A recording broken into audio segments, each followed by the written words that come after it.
Capitolo 129 si trova all'interno della seconda parte della raccolta dei sonetti di Shakespeare e tutta questa seconda parte è dedicata a una donna, in particolare la cosiddetta Dark Lady. Ecco, la Dark Lady nel sonetto 129 assume i panni della lussuria. Una delle cose principali che ho notato studiando i sonetti di Shakespeare è la sua capacità, la sua abilità di portare alla luce quelli che sono i lati più oscuri dell'essere umano, quei lati che ci rendono imperfetti, magari che ci rendono anche più interessanti. Ed è proprio quello che fa anche in questo sonetto qui.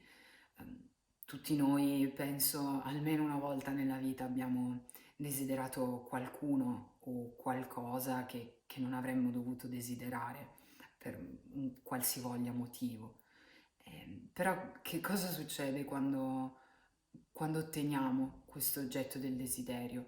E soprattutto che cosa succede quando lo perdiamo o quando ci abbandona?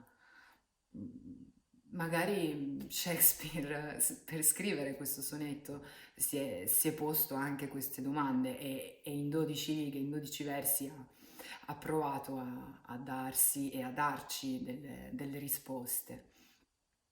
La domanda invece principale che mi sono fatta io per affrontare questo sonetto è come arriviamo addirittura a definire un oggetto del desiderio dopo che ci ha lasciato.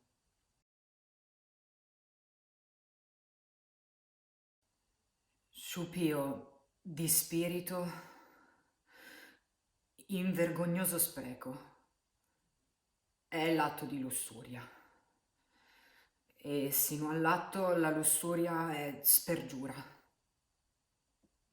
assassina, barbara, traditrice, selvaggia, estrema, bruta, crudele, senza fede.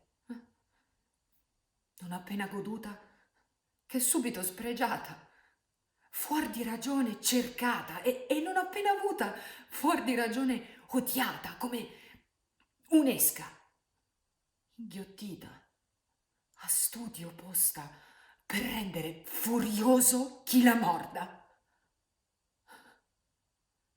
Insana, nella febbre di ricerca, insana nel possesso, sfrenata nel ricordo, nel godimento, nella brama.